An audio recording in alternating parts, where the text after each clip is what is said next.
Happy New Year, Star Wars Galaxy of Hero players, and Ateshoto here. Today, I got a list of top 10 characters. Well, not really top, but just 10 characters that deserve some sort of touch up or rework in the year of 2024. We've gotten a couple of reworks this year, like Lobot, which is kind of okay ish. But then we got um, Imperial Super Commando, which really spiced up a Mandalorian team, the Dark Side Mandalorians and all that, just because they wanted to separate light and dark and this and that. Their typical, gist of things. But I digress. But yeah, that's what they went with, and they did. But that was probably the better of the two reworks this year of 2020, or last year of 2023. But now, talking about my list. Now, if you do have your own top picks, list them in the comments below. Let me know what characters would you like to see reworked and touched up in the year of 2024. My top pick right now is Darth Maul. He deserves a rework by far. Such a fan favorite, bringing out the double-bladed lightsabers the first time. We saw that on screen back in 1999. We're going into the 25th and like the year. This is a good year for it. Actually, it could have been reworked when the Leviathan came out, but it was not. However, the year of 2024 will be the 25th anniversary of Episode 1. Great opportunity to rework this gentleman here, this amazing Sith, to be a better powerhouse. He could do some soloing, whatever. He could have summon his probe droids. I don't know. There's a lot of opportunities he has to be reworked. He needs that Darth Vader level rework. Back in, I think it was like 2020. Yeah, it was 2020. Darth Vader got a rework. I only had my Darth Vader Gear 12. I spiked it. Or I stopped farming everything and worked on Vader to be Relic 7. That was one of the first, I think it was like the first 10, 15 characters that were like within Relic 7 range. Because he was so good, soloing bugs and this and that. So that's what I want to see. That kind of level rework for Darth Maul. Next, Visas Mar. Visas Mar is one I've always felt that could be better than what she is. But unfortunately, she's kind of as you will. She has some countering, which is kind of bugged because there's a lot of debuffs that can't be resisted nowadays, or locked debuffs that you can't even cleanse, and it just shuts down her kit totally. She just needs the 100% counter chance. Give her a little bit of tenacity, health, speed, something, health steal, whatever.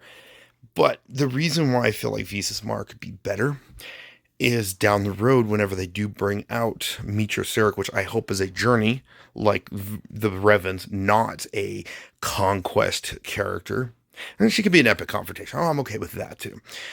But Visas being neutral, make her neutral, and I give her another unique that where she pairs with Darth Nihilus. So if Darth Nihilus is in the lead, she gives bonuses to that Sith team. She's a Sith. She's dark side. Her healing can heal through his leadership. It's like it can't be prevented under, Darth Nihilus is a Dark Lord or Dark Void leader. That's the aspect I would like to see of Visas. Give her a little bit more of a plug and play aspect. She can still keep this part of her kit where she attacks against Sith. I feel like it should be updated where she has a chance to assist at 40%, but then double it to 80 if she's attacking a Sith, and maybe she gets a little bit more damage out of it. But yeah, that would be kind of cool to see. Two characters. I feel like that should be also Separatist. Now I know they both got the Hutt Cartel tag. Embo's used in the Hutt Cartel team more than Cad Bane, I'll admit it, but there are some people that sub Cad Bane or Embo out for Boba Fett so that Boba Fett can insta-nuke the Night Sisters when they get all these little buffs and stuff. And prevent the revives, which is, what that team needs sometimes. But Embo and Cad Bane could get the Separatist tag. Their kits could be touched up. These two are also on the aspect of being able to, they should summon their companions. Embo being his pet dog, mind you, and then Cad Bane being his Toto butler droid. Just saying, throwing those out there. And fix Ambo's leadership. There's so many buffs that keep reapplying nowadays. There's so many buffs that are locked. This leadership gets worse and worse as the days go on, as the teams that are being created go on. That leadership should give us, I know it's not like the best, but it should be a flexible plug and play, as you will. Next, Boba Fett Sign of Django. The one that you could probably argue Trench, but I say Boba Fett Sign of Django deserves to be a little bit more improved. Yeah, I have him Relic 6 for my guild. I left him at Relic 5.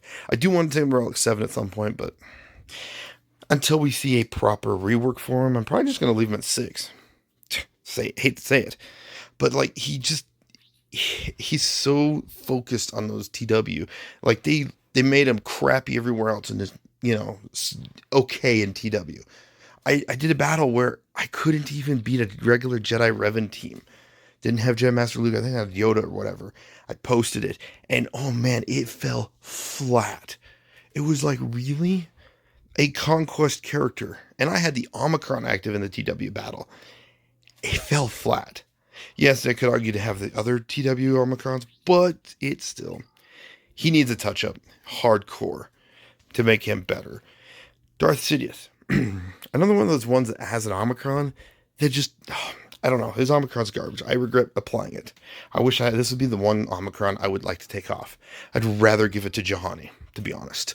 If I want to help my guild with an Omicron, take this and give it to Juhani. This Omicron is garbage. Like, it could have been, like, I do like the idea of, being able to keep using demoralizing blows. That part's cool. But he should be able to solo stuff. Like, maybe make him solo Inquisitorius. He's immune to Purge. He's Darth Sidious after all. He should solo some teams. Maybe he should counter some of the Jedi and the unaligned Force user teams. Just saying out there. Plus, if he's thrown in a team, he should lift it up more than what it is. Because I've tried it in Sith Empire just to give that little bit extra health. For Malgus, it doesn't work very well. Thrawn, we recently got him in a TV show, live action, which, as you can see here, they changed the art. There's some cool things about it, but there's also, some people like the previous art better. I get it. People are so used to the Rebels art. But Grand Admiral Thrawn just needs some love. Make him an Imperial Trooper. Would it really hurt? It would give Veers another ally to mess around with. Since, you got Iden's team, you got the Moff Gideon Imperial Remnant team that pulls a lot of the Imperial Troopers. Would it hurt to give him, yeah, you could make that argument with TIE Pilot and Director Krennic. You can also make TIE Pilot a Imperial Remnant, if you think about it. But still, Thrawn, if he was under Lord Vader, even that touch-up where if Lord Vader's in the leader slot, he should be able to fracture a Galactic Legend. Because once he stopped fracturing Galactic Legends, he stopped being very useful. Even though I still get use out of him in both TW and GSC. A lot of the times it's paired with Sith Triumvirate. But still, he needs some love. Bar none. Dooku. He's been seen numerous times in the movies. In the Clone Wars, where he's fighting Obi-Wan and Anakin numerous times. He's fighting Savage and Ventress. He's fighting 3 Night Sisters at once, Ventress and 2 others. Why is he not an option for a solo character? You have to make it, yes, TW and GSC, a lot of players would prefer that, but it wouldn't hurt if you actually, it's like, here, let's go Conquest, and be like, here you go. You can maybe make that argument with Vinfi's Nest. Just make out a Conquest Omicron for her, boost up her stats, throw her in so you can actually save some stamina, since how, annoying Conquest is, at least for me. But Dooku, give him a little bit more durability, a little bit more damage, maybe a little bit of stacking damage. Allow him to solo some teams, or just even be better in a trench team. Maybe that could be the lifter of the team. And then finally, the 2 caped guys, Lando Calrissian. There's been so many opportunities Lando Calrissian has needed a rework. He's been used how many times for between Legendary and Galactic Legend and Journey characters? He still hasn't been touched. Both Landos need a love. CG, give us some Lando love. Some people would like Lando to be better than what he is. aside from that, let me know in the comments below which characters would you like to see reworked in 2024. Which ones would you, let me know. Thank you for watching. I really appreciate all those watch videos making. You guys have a phenomenal day.